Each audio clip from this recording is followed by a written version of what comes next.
and welcome to News 360 on Housing TV Africa.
The shortage, according to the chairman of Lagos State chapter of the Institute, Tayo Awomosun, has given rise to high rents and rising homelessness in the metropolis. To address the situation, Awomosun urged the state government to come up with robust policies to address the mounting problems in the housing sector. Besides, he called on the state government to consider the option of direct construction for low-income brackets of the population. This, he said, will significantly increase the available housing stock and relieve pressure on the housing market. Speaking at a press briefing heralding the annual general meeting of NITP, Lagos chapter, Awomosun said a major phenomenon in the state is the housing crisis being experienced in the form of shortage of housing, high rents, and consequently rising homelessness.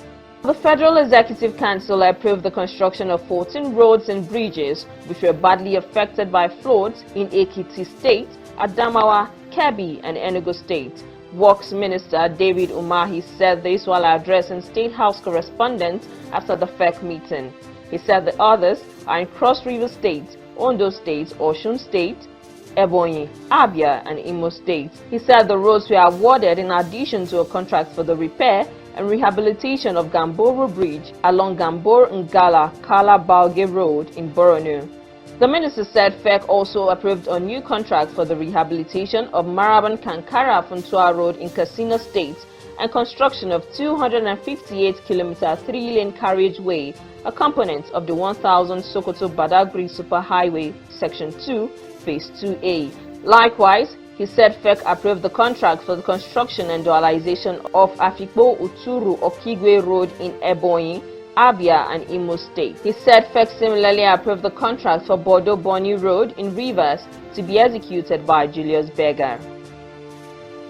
The Nigerian Social Insurance Trust Fund, NSITF, has called for a joint task force with the Federation of Construction Industry, FOCI, to have insurance cover for casual workers in the sector through the Employees Compensation Scheme. The fund's managing director, Oluwaseun Faleyi, said this at FOCI's 68th annual general meeting yesterday in Abuja.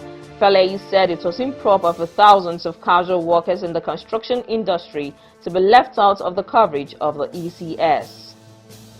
Now, the ECOWAS Commission has assured that funds will not delay the 1,068 kilometers Lagos-Abidjan highway corridor The Commission further assured that construction of the project will begin in 2025.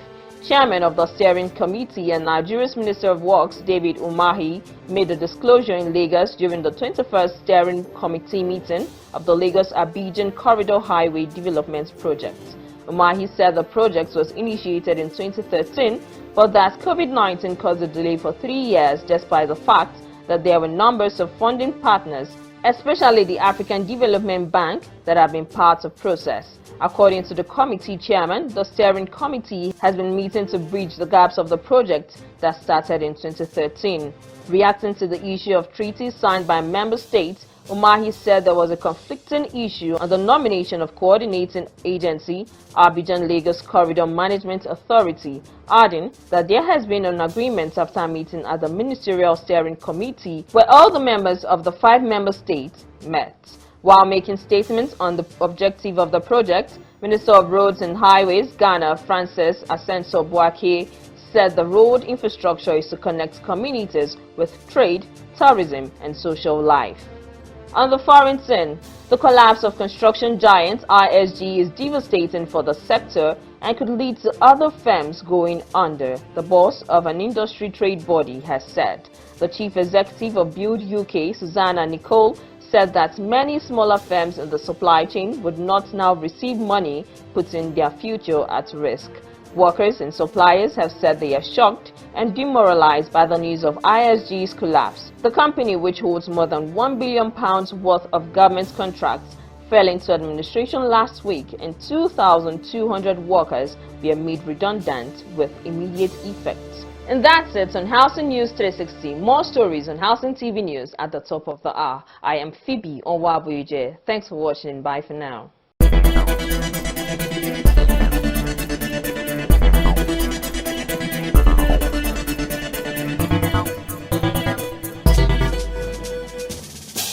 Visit Housing TV Africa on YouTube and click on the subscribe button. Subscribe to Housing TV Africa to stay updated on latest happenings in Nigeria's housing sector.